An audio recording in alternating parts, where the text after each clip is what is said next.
Hello again, this is ST Patrick of the Midnight Rider News Show, and we're back to do episode 2 redo. We're doing this again because I think a lot of the podcatchers out there, like iTunes, only really catalog about the last 100 episodes. So if you joined us late, then you've missed the start of the show. So we're going to chronologically take a look from the very beginning. Today we are on episode 2, and you're going to hear Al Cuppett. Now, Al passed away last October of 2021, sadly, and I just actually recently found out about it. And so it's kind of odd that we're doing this episode right now, but what you're going to hear tonight is Al in his latter years. But in the early 2000s, he was how can I even describe him? He was one of those talk show host guests that everybody liked having on because he had a lot of stories to tell, and he had a sense of urgency in his voice and in the stories that he told. And you'll hear a little bit of that tonight before we started to have phone problems, I believe, about halfway through the show. And then we had to cut it off because of those. But there was a time in radio, and I do describe this early on in this episode, but there was a time in radio where alternative radio was really just on fire from both sides, from the right and the left. Al is on the right. But you really felt like you were hearing things that both sides could really agree on. And were they conspiratorial? Yes, Al is very conspiratorial, and you'll get to hear that tonight. But if you want to hear new episodes of the show, you can do so at patreon.com/midnightwriternews.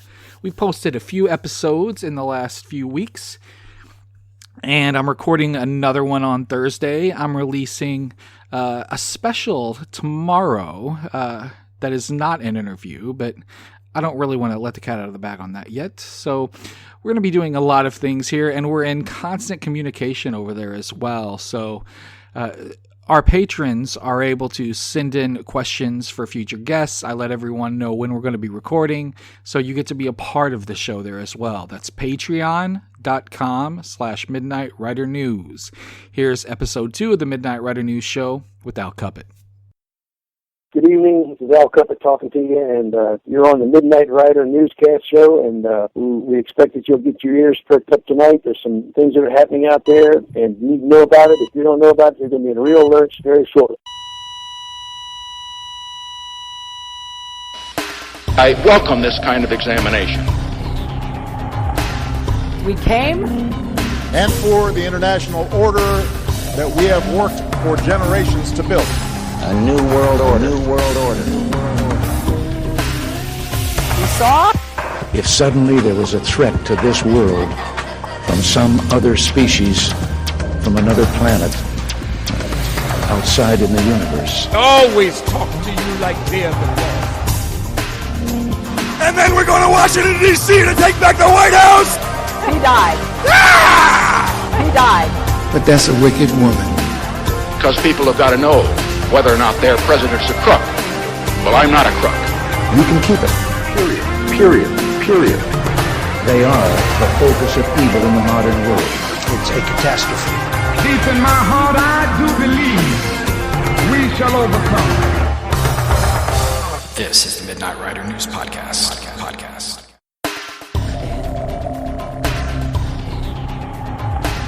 Hello, America and the world. Welcome to the Midnight Rider News Podcast, a production of MidnightWriterNews.com. And as I stated last week, please remember that the writer in Midnight Rider News is spelled W-R-I-T-E-R, as in someone who writes. I'm ST Patrick, the editor-in-chief of Midnight Rider News, back with you again for another episode of the show. So before we begin, I want to thank those of you that downloaded the show last week. The response was phenomenal, and we were all very excited about it. We were downloaded the most in the Peoria and Bloomington region of Central Illinois, Detroit, Michigan, the Norfolk, Newport News region of Virginia, Elmira, New York, Houston, Texas, Madison, Wisconsin, Dallas, Texas, Southern Illinois, the Bay Area of California, and Eastern Kansas. So to everyone in those regions, thank you, and thanks for sharing the show. For everyone else, thank you also, but please share the show with your friends on Facebook. Now, I want to thank our international listeners also. We had some fantastic listenership in Australia, as well as the UK and elsewhere in Europe. And again, thank you. Please continue sharing the show. The feedback has been completely humbling, And so once again, thank you all so much, and please continue listening to future episodes of the show. I'm excited to finally tell you that we are available on iTunes for downloading. Subscriptions, of course, are free, as they are with most iTunes podcasts, and the direct link is on the website at the bottom of the story describing this episode. So you can set the show to automatically download new episodes when they become available. There is still a donation button on the MidnightRiderNews.com website. Please help us if you can, and if you like what we do, we could sure use it. Tonight is episode 002 of the show. It is entitled Al Cuppett versus the New World Order. This will be a little different from episode 001 for two reasons. One, Al is our only guest on this show. The show is about his ideology, his experiences, and his views on what is to come. Second, due to some cell phone problems that we had when recording the show, the interview is much shorter than we had first scheduled or had intended. So after the interview, Al has given us permission to air some audio from a few of his most well-known presentations. So we're going to do that. Tonight will be a microscope for many of you who have never had a glimpse into the Christian Patriot movement. At the end of the show, I will tell you why it is vitally important for all of us in the alternative news and perspective scene. That includes me, that includes you. Why we should at least understand the movement, even if you do not agree with all of its goals, even if you do not agree with its ideology, we should still understand it. After all, how are we any better than the mainstream media or its ever-decreasing tens of fans if we don't listen to and try to understand other factions within our own movement? So for those of you who have never heard Al Cuppett, I think you're in for something a little different than you may be used to hearing. He's a whistleblower from the 1990s, first of all. And so before there was a Snowden, before there was an Assange, there was an Al Cuppett. Like John Perkins, the author of Confessions of an Economic Hitman, Al Cuppett has been there. He's been in the middle of the storm. He knows how these operations work, and he will explain them to you tonight. Al has worked extensively with the Joint Chiefs of Staff and has spent the last 30 years traveling the country in search of what he believes are concentration camps in America, foreign troops amassing on U.S. soil, the red, the green, and the blue lists. Wait till you hear about the red, the green, and the blue lists. And signs of what he believes is an upcoming civil war between freedom-loving patriots and those who mindlessly, and I would say passively, support the capital S state. So tonight we bring you the travels and trials of Al Cuppett. Al, let's begin with your background. Would you give us a brief bio, please? Okay, I can do that. I have spent 21 years in the Army. I spent 9 more years in the Pentagon at both top secret and 22 years at top secret and about 8 years at above top secret. I've lived in 34 countries. I've learned to speak 5 languages. I spent 15 years overseas. And I've got 19 years joint service, Army, Navy, Air Force, and Marines. And people ask me what seminary I went to. I said, I went to the Saigon on your knees seminary for 15 months in Vietnam. And when you're on your knees praying, the Lord shows you a lot of stuff. And you always seem to think that other people should know this stuff, but they don't know it. They do not know it. And the church is asleep right now, and like General Prater had a sign on his desk, what you don't know won't hurt you, it will kill you. And the prophet of God, Hosea, I think it was, he said, my people are destroyed for lack of knowledge. You won't be lacking knowledge when you leave here tonight, but you got to get it together quick, and you need to start praying. You should get up early in the morning and do some praying, because we are in trouble, folks. We're in serious trouble right now. Well, Al, you went into military service because you were a patriot, because you believed you were fighting for the side of right. Do you remember when your eyes began to open and when you first discovered that something was terribly amiss out in the heartland? Yeah, I came to that conclusion. I went out on a tour with the Prophecy Club, 40-city tour, and I got all the input from some of the folks out there, what they've been seeing, what they've been hearing. I was on a program with Brother Stair in 92, and people started sending me information and sending me pictures of stuff that's in the country. And I saw what was happening to our military, what was going on in the military forces and our defense posture. I saw they were shutting everything down. Clinton and Bush had shut things down. And I realized that what they were telling me on the TV set was not what they were telling us, what the Lord was showing me, and was not what was going on. We would think it's really bad behind the scenes, because they've had these false flag operations. They've been false flag operations, and somebody else gets blamed, and it's all been done by foreign operatives in our country, and they're here by the hundreds of thousands. I want to tell you now, folks. Wow, the hundreds of I thousands. oh my goodness, yes. They're all over the place. So that's when I came to it back in 92, and then in 98, I found out about it on the tour. Al, it seems that the basis for much of the Christian Patriot movement's ideas that the state is moving towards taking away guns from legal carriers is based upon this State Department publication 7277, which was released in 1961. Now, if you wouldn't mind, let me just summarize the objectives here. The publication is called Freedom from War, the United States Program for General and Complete Disarmament in a Peaceful World. Again, general and complete.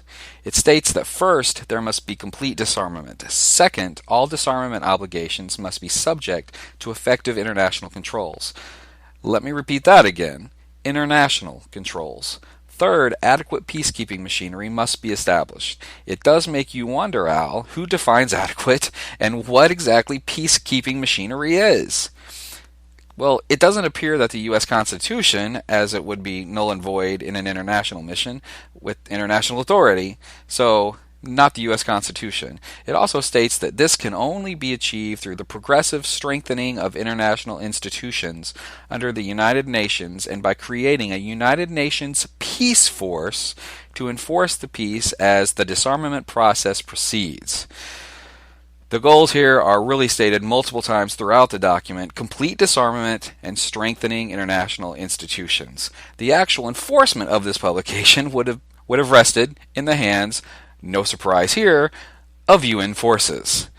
It seems to clearly state, without stating it directly, that the populace should be completely unarmed, whereas the international forces should be significantly strengthened and fully armed.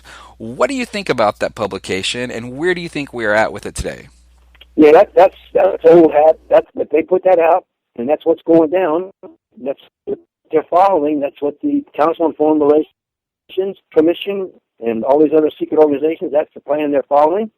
They plan on taking all the guns. Yeah, I never understood why 1961. I never understood why the JFK years, because it seems like just the kind of plan that JFK would not approve. So why do you think it was offered up then? I don't know. I just know that they dreamed that thing up in 1952. The World Parliament of Parliamentarians dreamed that up and come up with that plan. I put it on the video statement of Joint Chiefs. I showed the plan on the video. That was in 1998. And in that video I mentioned, we had three major factions against us. We had one, the Russians and Chinese, as a group. We had the New World Order against us, which includes the shadow government. And we also had the Muslims. And I said that in 1998, not really knowing how bad the Islamic threat was going to be. Now, last week we had two guests talking about the assassination of JFK and the story of Lee Harvey Oswald. I'm very interested to know your take on it. What do you think really happened to JFK in Dallas? That's exactly what happened. Oswald was framed as a false flag. There was a shot fired from that grassy knoll. His head went down, and William Greer was the driver of the car. And in the Zapruder film, and he's gone now, the Zapruder film, if you see it for 7 iterations, there's a video out there called JFK 2, and on the 7th iteration, you can see the driver come around with a stainless steel .45 caliber pistol and shoot Kennedy in the head. And you can see it. You can actually see it, and I saw it. And that's what blew the back of his head out, and that's why Jackie got out of that car, because she heard that gun go off. It was right in front of her, about 2 feet in front of her when it went off, and she tried to get out of that car in that pink suit. Now, you said earlier that there were hundreds of thousands of foreign troops on U.S. soil. Right. How did you first learn about that? Okay. Well, the first thing I realized, in 1994, on the 14th day of December, I heard a broadcast. It said the president had authorized the importation of 700,000 Makarov 9mm pistols times 18 cartridge length. And I said, those will be the sidearms for the UN peacekeepers, supplies and equipment prior to offensive operations. Stuff had to be pre-positioned. And those were the pistols. And 1 week later, the newspaper recorded that the AN-124 had landed at Huntsville, Alabama. The plane was too big to land at Redstone Arsenal's airport, the post airport, and they shipped the first plane load of them in to a Redstone Arsenal. And I was I said, these are the UN peacekeepers or the Russian peacekeepers' sidearms. And wouldn't want to call them peacekeepers because they're going to not keep any peace at all. They're going to kill people. But I was speaking 4 years later for the Prophecy Club in Denver, and a cop walked up to me on the break and said, Al, we got a problem here. I said, what's that? We got cops here who have international crimes enforcement badges on their breast pocket. The first time I saw one was in 1994 when I saw a regional police car in Pennsylvania and took a picture of it. Okay? The foreign troops and the foreign cops that are here. And, I've got a letter I put out, and there are 6 funding programs which fund these foreign cops. The guns are flown in 1994 to Redstone Arsenal, and I was saying that I was speaking for the Prophecy Club in 1998 in Denver, Colorado, and a cop walked up to me and said, Al, we got guys and policemen here with black uniforms that are foreign cops. He said they got federal ID cards, they got honorary pro-council diplomatic plates, they're driving big black SUVs, have International Crimes Enforcement Police on their badges, they have Makarov pistols out, and they are foreigners, and they're in our midst, and we can't do a thing about it. And that was 4 years after the pistols were imported to Redstone Arsenal in 1994. So the pistols brought in 94 and were issued in 4 years' time. I found them, they'd been issued in Colorado. And the UN, the National Guard paper, which came out in 94 in April, said that there'd be Ukrainians in California, there'd be Slovenians in Colorado, there would be, I think, Romanians in Alabama. And sure enough, this guy had a SLOV sticker. He was in Denver, Colorado, and he had an SLOV sticker on his car. That means Slovenia. That's an international sign for Slovenia. And the guy was there, and I knew as soon as I saw the import of the pistols, it was for the sidearms for these incoming foreign cops. And I covered all that on the Straight from the Joint Chiefs video, which I made in 1998. They're here to peacekeep and crack. They're here to take over our police forces. That's what they're here for. The plan sends our guys went down to our Marines went down to Australia in 96 and 97 and took the guns away from the Australians. They sent our Marines down there in accordance with the plan because they speak English. And they trained them at Quantico in 3-man teams in 1995. Now, I've heard the theory before that we have foreign troops in our country because Americans won't turn on Americans. Do you believe that's true? Well, obviously, that's absolutely they won't. American cops have national allegiance. They believe in the Constitution. 90% of them are not going to try to take guns away from their own people. The SS pulled the same thing. The SS took guys from Stuttgart and put them in Bremerhaven. They took the SS guys from Bremerhaven and put them in Frankfurt, and they took the ones in Frankfurt and put them in Leipzig, and they put the ones in Leipzig, they put them in Stuttgart. There was no local allegiance allowed. And in fact, our own police forces now, when there was a raid made down here in the 3rd District, the 3rd Police Region, they used them from the 7th Division. They brought them all the way down here, 50, 60 miles down here, so that these cops would not know anybody in the area they were operating in. They always do that. They always do that. They bring in foreigners or people who are not from the local area because the local area cops won't mess with their own people. That's what they're doing. I once heard you describe your experiences at an ominous FEMA camp outside of Indianapolis. Would you tell us about that tonight? It's a Beach Grove Amtrak repair facility. It's completely fenced in with 3 fences. It has NSA turnstiles to get in and out. And I went there on the only day of the month where they had open house. I got in to see the guard. He was an Amtrak guard. He had a black uniform in his locker, and he was an American. But they're not going to. And there was a boxcar building there, but you could run 4 boxcars into it, and it had blowers in it. You could blow heat or air into it or gas into it. And there was evacuation fans on top that could pull the gas out. They can fumigate 4 boxcars at one time in that building out there at Beach Grove. Well, the Third Reich. Okay, let me explain it. The Third Reich was defeated. The Third Reich was defeated physically in Germany on May the 5th, 1945. Okay, but the spiritual part of that thing, the spiritual entity, was not defeated. The satanic entity, which is the witchcraft and stuff, and the satanic power which dealt with Hitler, was not defeated. And since the loss of the authorized version in the pulpits and the loss of the songbook for the past 40 years, we've lost the spiritual power in our churches, and evil comes in. When you lose the power in the churches, the evil comes in, and the evil is a form of foreign forces, because Israel, when they sinned, the Lord sent foreign military to take over their country. The same thing is happening in America. And Lincoln said, we'll never be taken from without, we'll be taken from within if we're ever taken down. And that's how it's happening. And Bush, Clinton, Bush, and Obama are the guys who spearheaded this thing for the past 25 years. Now, FEMA and the federal government would have you believe that they're constructing these camps as sort of places to go for the people who have been involved in a hurricane, so that you don't have to, for example, go to a sports arena and stay for 3 days. Now, why do you think they're being constructed? Well, it'll be instruction as termination centers, mainly because the ones they're going after on the red and blue list are Christians, patriots, okay, and they're going to get the Jews also. They've got detention cells in all the international airports right now, and they've got foreign cops operating in the back of those rooms up there. It happened down in Phoenix. They got foreign cops at Phoenix. They murdered Carol Ann Gertbaum back here in October of 2007. And there weren't Americans that did it. It was foreign cops and foreign troops from the Partnership for Peace. It's called the Cops on the Street. It's called Community Police. It's called Project Harmony. And Obama's stimulus bill was strictly billions of dollars to pay police salaries. His jobs bill was billions of dollars to pay police salaries, and they're not American police salaries. And the funding was done in 6 programs, including the mortgage bailout bill. It had billions in the mortgage bailout bill for cops and firefighters.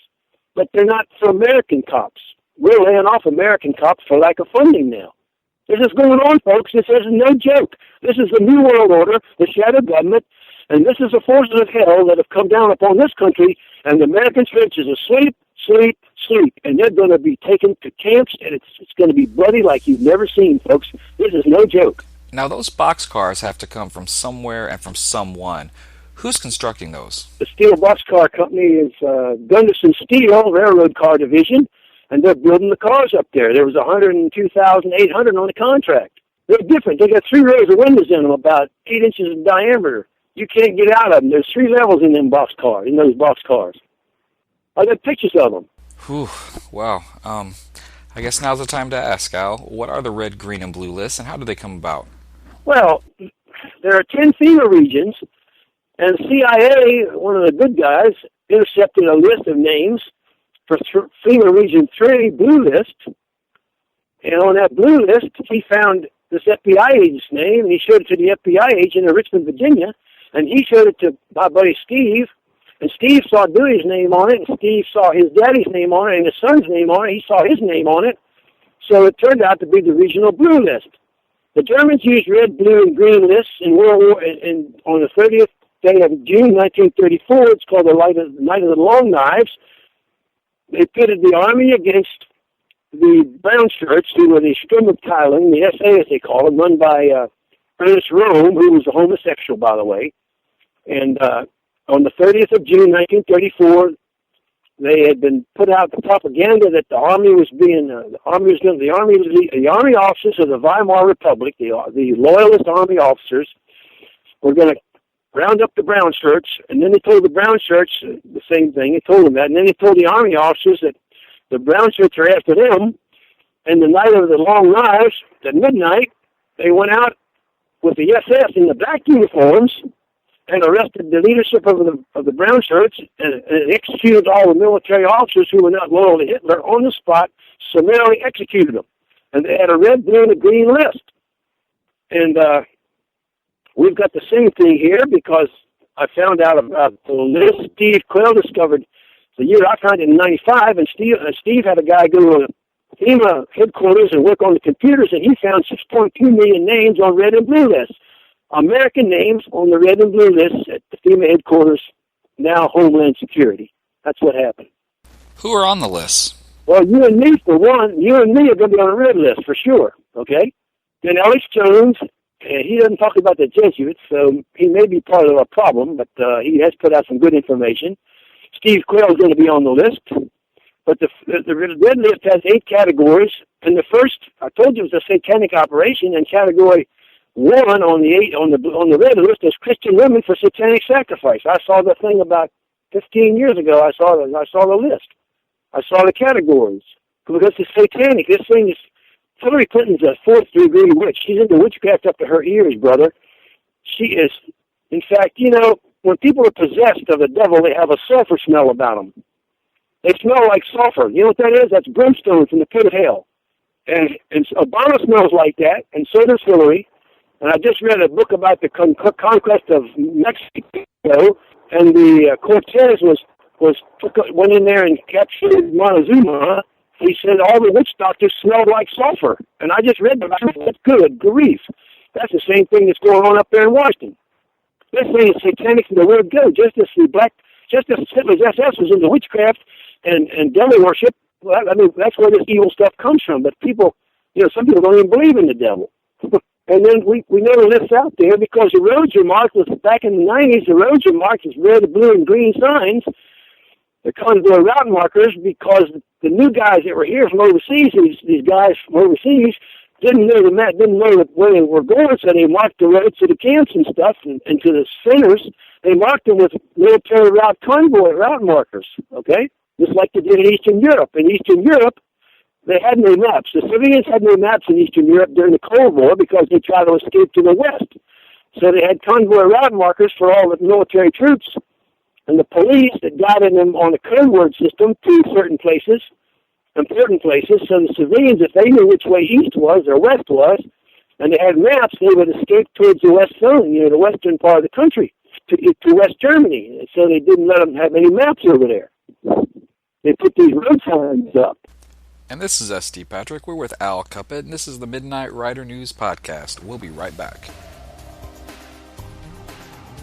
When you want an alternative perspective that challenges the way we think, the way we are taught, and the way we believe, go to MidnightRiderNews.com and read the works of S.T. Patrick, Juliet Toth, and the rest of the Midnight Rider News team.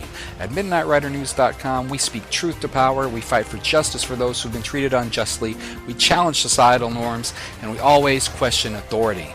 Please join us at MidnightRiderNews.com today. That's Midnight Writer, WRITER, news.com.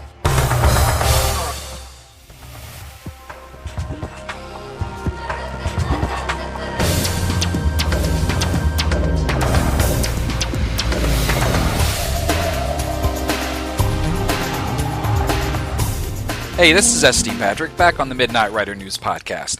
Now, we lost the phone connection with Al Cuppett about this point in the interviews, and we talked to him a few times later that night, then we talked to him again the next day.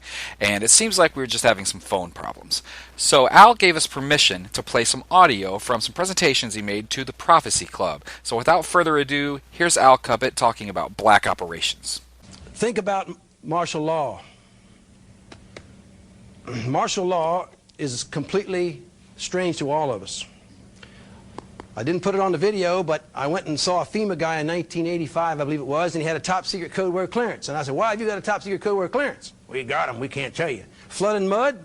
Flood and Mud's got a top secret code word clearance, huh? What are you hiding from the people? We ain't telling you. I went back over and asked this old fellow over there, I said, what's going on over there? It's a continuity of government plan that's going to regionalize the United States. That's what it's all about. Now, this thing right here is a drop sign manufactured by Vaisala Corporation.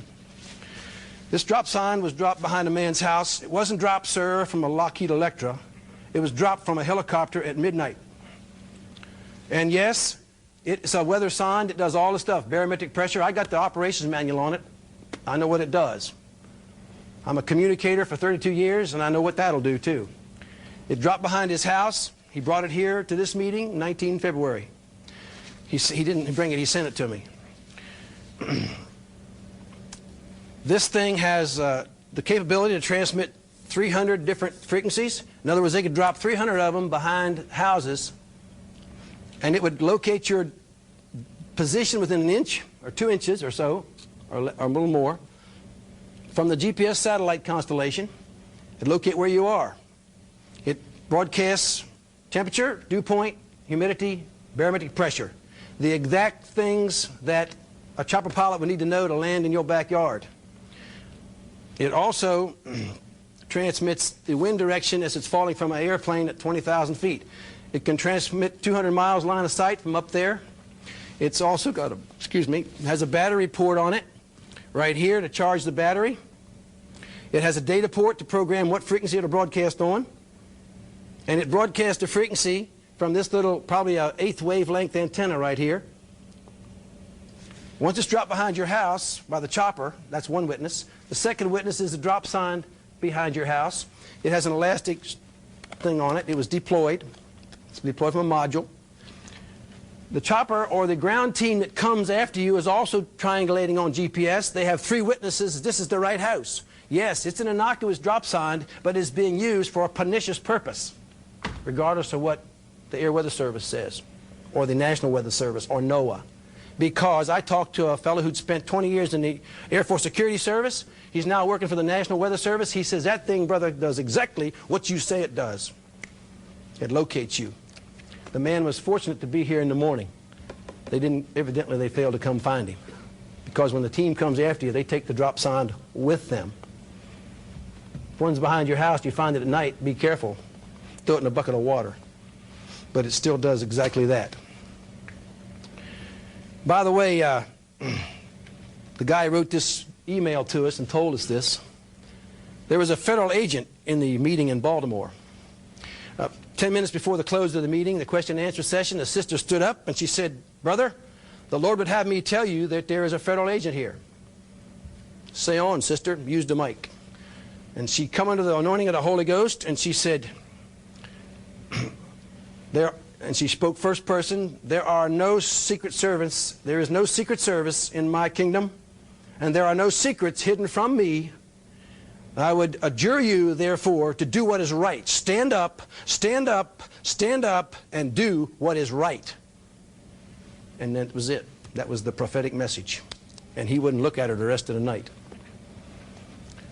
Damage control after the last tour. By the way, this is the drop sign right there. That's one of the specification manual I have on it. It does what I told you it does. There was a campaign to discredit the Prophecy Club after the February tour. They have damage control, okay? Ron Brown's head photo, which I showed you with the bullet hole, the dry ice bullet hole. After the Prophecy Club tour in February, there was a concentrated effort to show you a skull with lead fragments to prove the Prophecy Club's man wrong. Except there were no X-rays remaining. They were all taken from the archives at Rockville, Maryland, and they conjured that thing up to try to pull a snow job on you. Obfuscation, it's called. There were no lead fragments because it was a dry ice wad cutter. The Lord told me that. If you read the video, see the video right here, you'll understand that. The heliport photo I showed you, this heliport photo, when I first sent my paper out, they came down and tore the barricades down. This is a cul-de-sac a quarter mile long at the end of a short road. After the Prophecy Club's tour, they went out and tried to camouflage the thing and say, it's not a helicopter pad. This is what it is. They say it's a road they're putting through there. Well, the deputies already saw the helicopters land there and called me and told me. They watched the 2 binoculars. They tried to cover it up. I talked about Jody Houston Truitt on a couple of the meetings. She was a New World Order exposer, TV in Mason City, Iowa. She was kidnapped in 1995. She never been seen since. After the tour, before the tour was over in Iowa, they were broadcasting, well, we found a handprint on the side of a car. We're looking for a murderer rapist. She wasn't kidnapped by the UN, in other words. Okay? Well, folks, how do you know she was kidnapped or murdered or raped or whatever? You haven't found her body yet. Okay? Secondly, you find a handprint 2.5 years on a car. What good is that? That's contaminated evidence. It was a snow job campaign to discredit what I said. The $900 or $640 toilet seat, as soon as the tour was over, I told you about the C5A, the toilet seat cost too much money. Well, that toilet seat's about 4 foot square. When you buy 300 of them for a C5A, they cost $5 a piece. If you buy one 25 years later, custom made, they cost $600. But you know, these DOD guys, don't believe them. They can't even make a toilet seat right, you know. That's the reason they put that ploy out.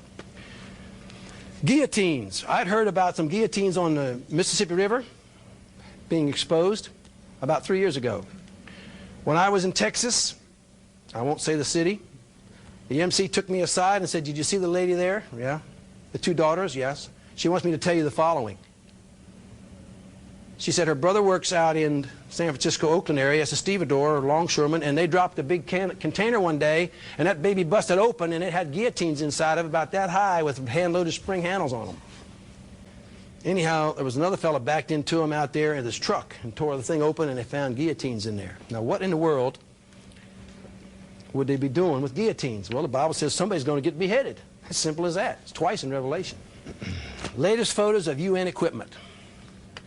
Here is Lafayette, Georgia, bus company. Folks, that's not a misspelled word. That is UN. Inside of this window here is a gun cage where the guard can stand in there with a gun and guard the prisoners. He can guard the prisoners. The man who took this did not want to take a picture of the gun cage. He was a little scared. And if he's not a Christian, I don't blame him. We have many of the Humvees. They're all over the country. This one happens to be probably at Quantico, but they're all over the country with UN on the side of it. Here we have another little ditty that didn't come out quite right, but I'll let you see it anyhow. This is the Catoosa Training Center in Catoosa County, Georgia. The guards guarding it on this particular day happened to have a sticker, a badge, a patch on their shoulder which said Tennessee Military Police in Georgia. There are no entities or no entity as the Tennessee Military Police, okay? It says here, licensed to state of Tennessee. Where's the article, the? Somebody dropped out the article, the. They can't use English too well. It should say licensed to the state of Tennessee. That tells me something about the guy that wrote it. He doesn't know English very well. Then it says combined maneuvers. All right, let me explain something to you. Joint maneuvers are U.S. Army, Navy, Air Force, or Marines, or any of the two in together or more than two together. That's joint operations, joint. Combined means foreign forces with our forces or foreign combined forces amongst themselves. Usually it's with our guys. That's what that means. Well, my buddy saw it. He went down and got on a radio program with Congressman Barr, told Congressman Barr about it. Congressman Barr evidently dug into it. 3 weeks later, he goes back to the place, and the place has been sanitized. Nothing is there. He goes up and sees one guy in there. He says, "Hey, what's going on? Did you have any UN troops here?" It was American. "Yeah, we had them, but we had too many foreign resistors around here." So they left. They sanitized their act. Here's a German air defense bus near Holloman Air Force Base. Why do we need German air defense here? I'm going to tell you why. I showed you in the video about all the prepositioned equipment. What we have now is anti-aircraft forces in the country. There was a military officer who counted 128 SAM Soviet missiles, surface-to-air missiles on a flat car train in Indiana. Jane's Book of Armaments tells you it takes 16 of these missile batteries to every Soviet division. If you divide 16 into 128, I might not be good at theology, but I can count, and that means 8 Soviet divisions.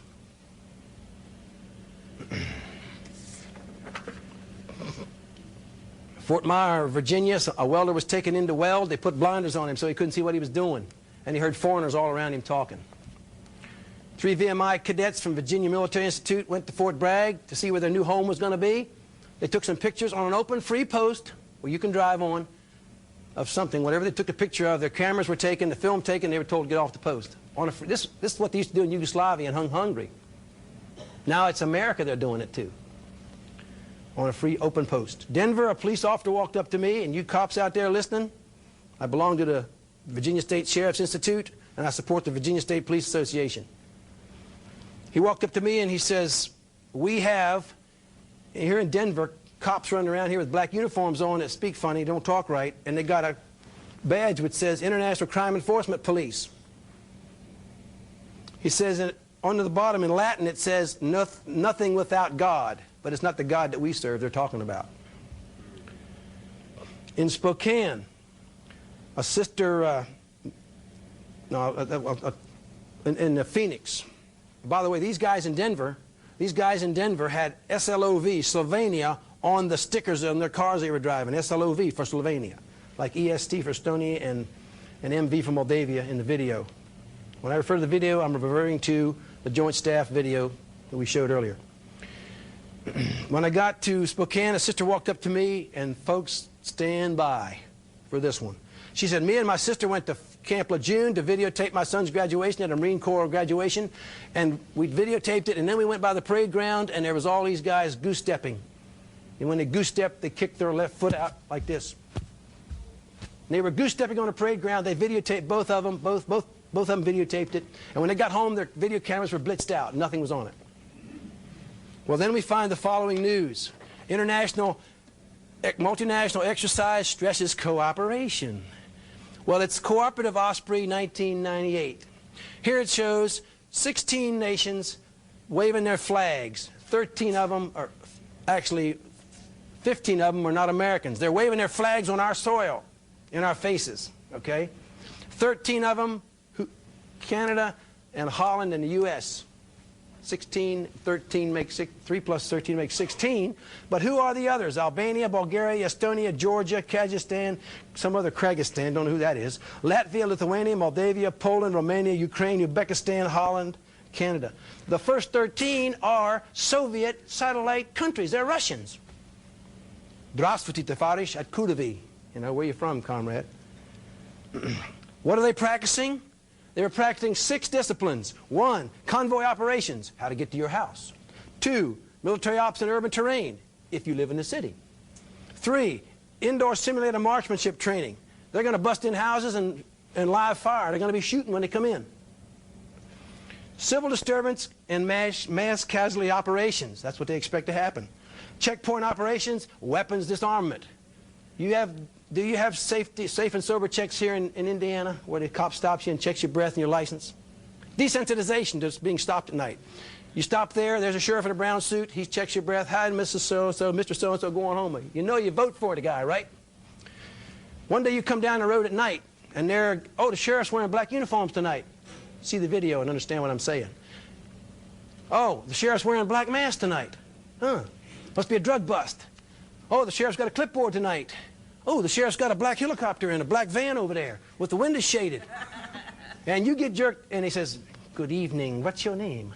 Ah, come with me, and out you go for a helicopter ride. That's what the safe and sober checks are for, policemen. You're desensitizing the people to what's going to happen.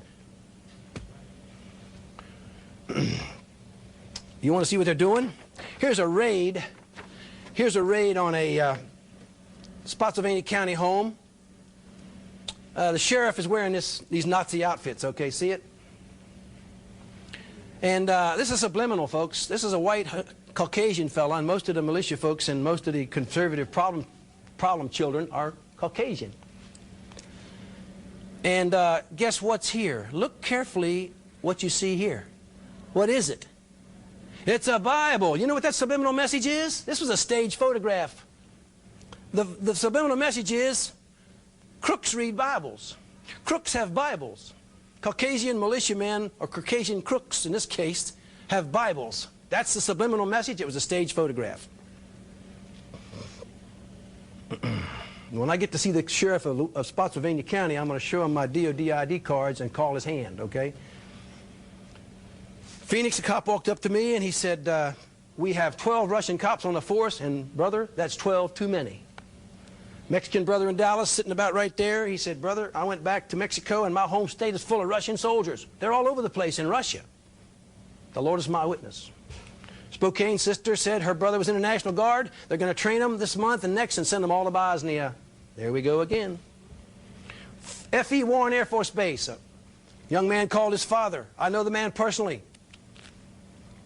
He says, my son called me and told me that they got foreign officers in command of these missile bases at Francis E. Warren, and we got to salute these turkeys.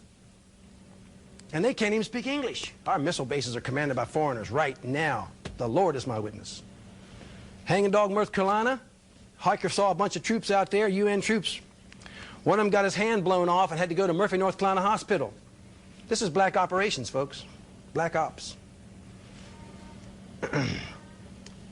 What was he doing getting his hand blown off? I'll tell you what he was doing. He was, one, practicing throwing hand grenades, okay?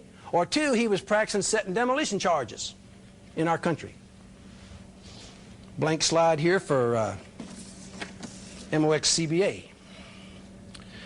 Oklahoma City, a brother told me, he said, I saw a police car, a black Chevy Caprice. That black Chevy Caprice had Moscow police on the side of it. I ran in to get a camera, got out there too late. But that's what he told me. There it was. So what's new? They're all over the place. Mr. Clinton was, no, disregard that. I'll get that in a moment. Sister called up, said that her daughter had went to Texas to be an English second language teacher. All the students are Chinese, every one of them. USMC vehicle on Route 29 in Charlottesville, Virginia. There is an armored car. It's got 4 wheels and it had subdued USMC on the side of it. I told you the Lord allowed me to speak 5 languages. And these guys, when they saw me taking pictures, they went by and hollered at me, but it wasn't in English and it wasn't in Spanish, Greek, Italian, or German. It was a foreign language.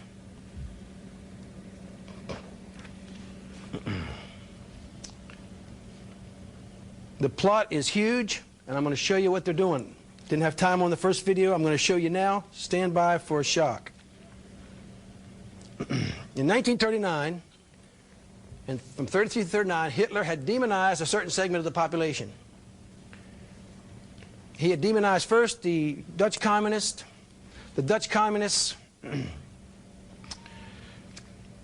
were charged with burning down the Reichstag when Hermann Goering did it. They blamed the Dutch communists. Then they started demonizing the Jews. They had, as the video showed you before, they had tracking systems, transport systems. They had thugs hired. They had black uniformed thugs waiting in the wings. And they had camps. The brown shirts were the Sturmabteilung. On the night of 30 June, the night of the long knives, they went out with a red list. We talked about the red list. They knocked on the doors of all the German Weimar Republic officers, the colonels and the generals, because they had the keys to the armories. They had the weapons. The brown shirts had the weapons, the Lugers on their hip. The army had the other weapons. They were pitting the armed factions against each other. What happened was, they knocked on the doors. Are you Zinzi General Hauptmann? Jawohl. Bam. Shot him in the head and killed him. When the brown shirts had got through killing all the generals off, shortly thereafter, the SS came in the black uniforms that were hiding with Heinrich and Himmler and Reinhard Heydrich, and they killed the brown shirts off and took over the country for Hitler. The same scenario is now in our country. This video, you saw this video, and this first one will show you that. Now, they had a red list and a blue list. In 1993 through 98, we find this administration demonizing certain segments of society. First, they demonized the smokers. Those nasty smokers, get them outside. Next thing, they have set up a demonization mechanism. That is the president, the politicians, some of the turncoats, and the press. The next group of people, all they have to do then is insert a new set of names in the mechanism. They're going to go right to gun owners now, because they've got to get to the heart of their problem. They've taken the spiritual power by polluting the Bibles, and now they're looking for the gun owners because physical power comes out of a gun barrel. What we have, and I'll show you how they did it. They have transport systems. I showed them to you in the video. They got tracking systems, thugs, foreigners, black uniforms, and camps. They are pitting the armed factions of this country against each other, the Americans against Americans. This is how they're doing it. At Waco, an FBI agent on the range at Quantico was asked, what happened in July 93, or in April 93, by an Army sniper I know. And the agent said, one of my buddies, and I won't mention his job or his position, at Waco, told me we were backed off on the 49th day, the BATF is backed off, the rank and file FBI guys were backed off. And somebody came in and burned that place down with tanks and weapons and uniforms. It was Task Force 6 out of Fort Hood, and it was probably a bunch of Partnership for Peace guys. I'll tell you why I know. Because this brother, and this brother, and this brother, we will not burn down American kids. It was foreigners who did it. But Janet Reno said that she did it. So the conservative faction has been told that the FBI burned the building down. They are pitting the armed factions against us, against the conservative, Bible-carrying, and whatever citizens. At the same time, they're being told through downward-directed propaganda. They're being told the conservative people are your enemies. You who wear the uniform and the badge, you have to go after them because they're after you. The military's been told this, and the police are being told this. I'll prove it to you shortly. And so this is what they're doing. They're pitting the armed factions against each other. Very slick propaganda. At Waco, the basement cabinet told the BATF to be out of the building on a picnic. The bomb went off. It was, I'll explain it a little later on, it wasn't fertilizer. The BATF, for conservatives, found out the BATF were out of the building. It looks like the rank and file BATF guys blew the building down. They didn't do it. They just want their pension. They just want to retire like you and me. Anyhow, they are pitting the armed factions against each other. And they've got black uniforms waiting in the wings when the pieces get through falling. This is the plan. If God doesn't intervene, and he shall, then they're going to try to do this. But they're going to do it. It's to some degree anyhow. Remember, Hillary had a 900 member list of names. The FBI had them.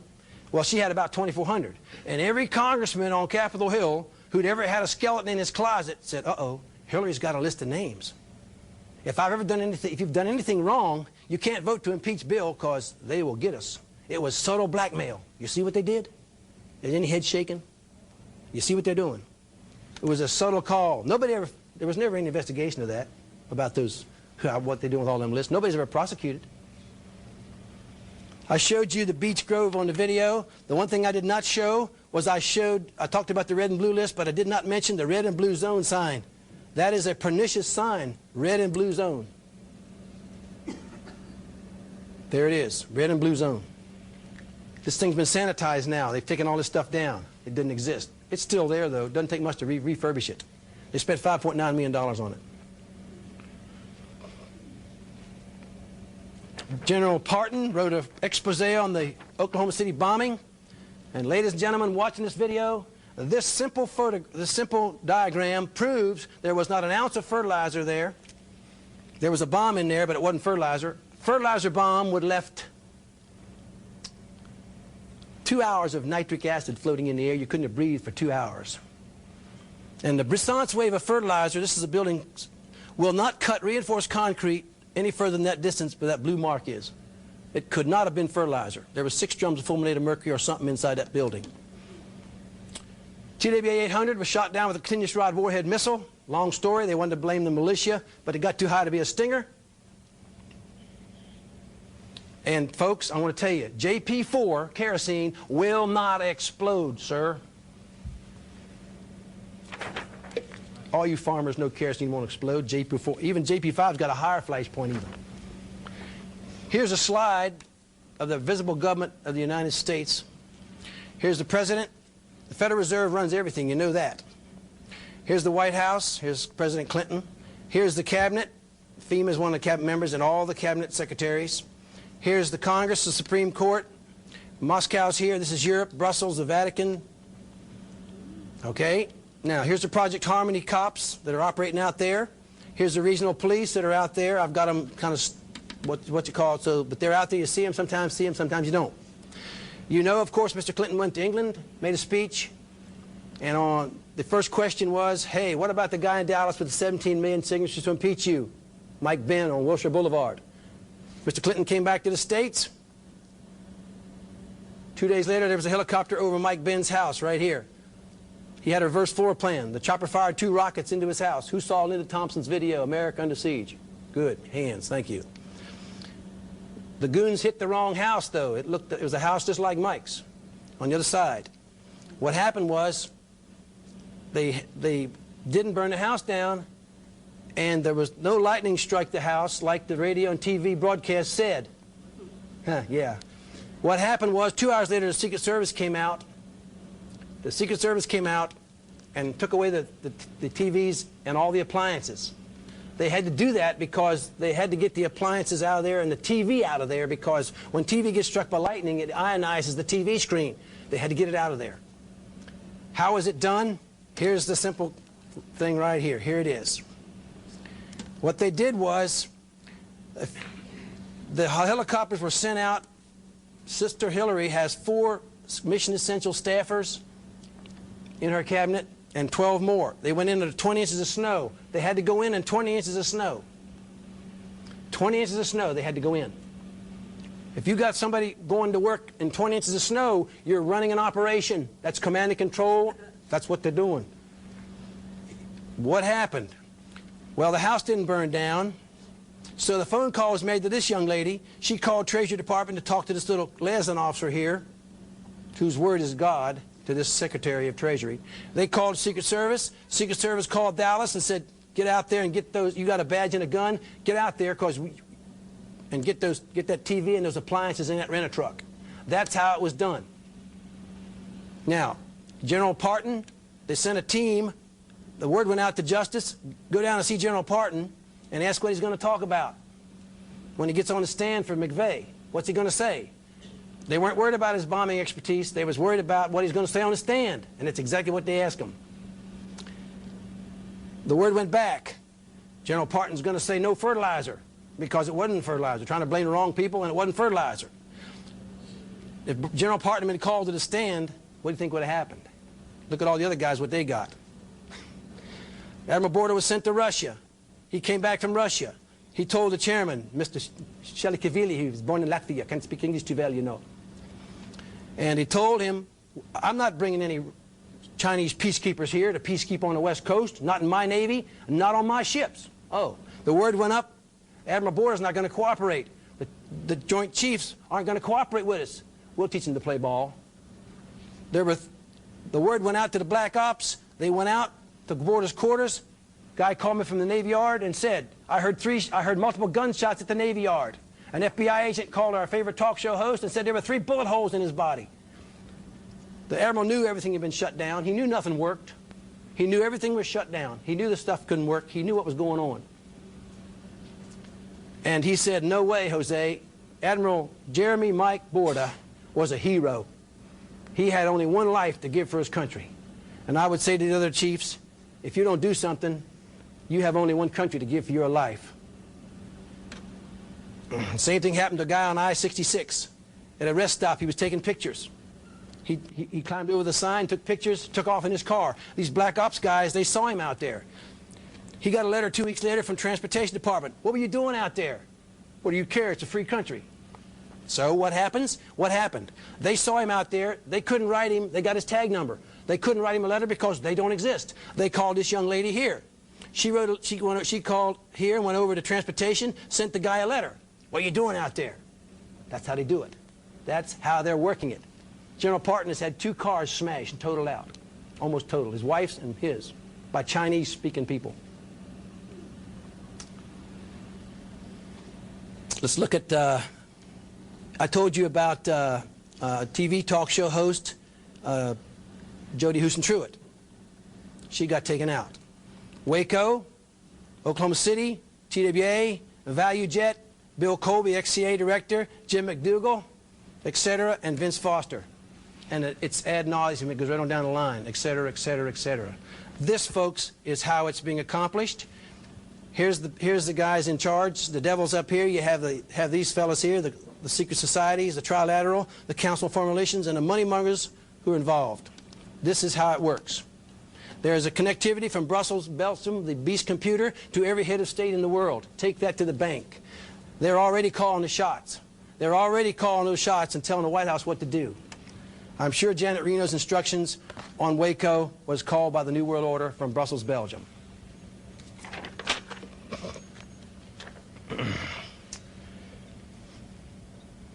Friedrichstrasse. Friedrichstrasse in Berlin was the place they coordinated the dirty tricks. They had one building where Heinrich Himmler and Reinhard Heydrich were coordinating. They had a direct connectivity to the Reichstag, where Hitler was, to the Chancery, the Reich Chancery. They coordinated it. It had to be coordinated at a very, very top level. They had to, that's how they did it. In the book which I showed you in the video about the red and blue zone signs and the red and blue signs, red list was picked up before unobtrusive preparations for martial law were initiated. Blue list was picked up within 6 weeks of martial law announcement. This is how a thing works. There had to be a center for coordinating it. Friedrichstrasse was the place. History repeats itself because it is conspiratorial. It is not happenstance. There's many, many other things they're doing. Value Jet crashed. There was a guy on there who knew what happened to Vince Foster, that the money had been stripped out of Vince Foster's account. They had to bring it down. But the guy wasn't on the plane. He missed it. And so therefore, they downed the plane, and the guy later had to be shut up. He's now been locked up for child abuse. He's been silenced. If you don't have an angel of the Lord protecting you, you are dead meat. They can get anybody, anywhere, at any time. And that's how it's going. I could show you a couple of other names that are out there that would shock you. But Bill McDougal, a chopper landed outside. He took a shot to urinate, to take a drug test, and he was dead that evening. He was one of Kenneth Starr's main witnesses.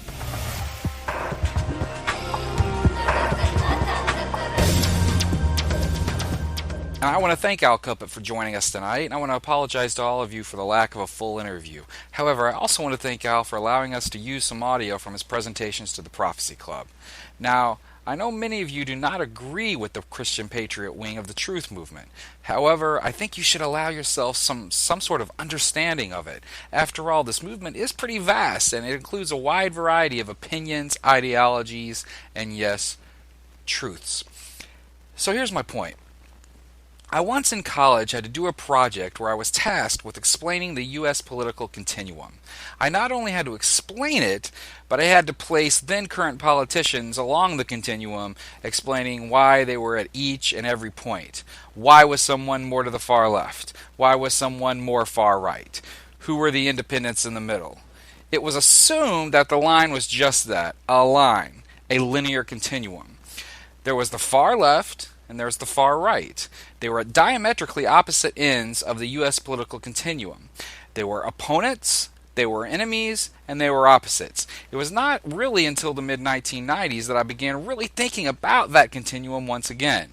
What I eventually realized was that the starting point, the original assumption, was incorrect. I began to formulate what I believed was a new, more honest continuum. It wasn't a straight line, the left wasn't opposite of the right wasn't opposite of the left, and they didn't have to be enemies. What I came up with was a continuum that more closely resembled, well, a horseshoe. Imagine it like this, if you will. Imagine that the original line is bent downward into a horseshoe shape. Imagine now that the far right and the far left are actually very close, but with a slight spatial separation. So then, who are their opponents, you might ask? Their opponents are those who are truly the furthest away, the people in the middle, the top rounded side of the horseshoe. Those who believe that the status quo, the mainstream media, is the source from where truthful news somehow emanates.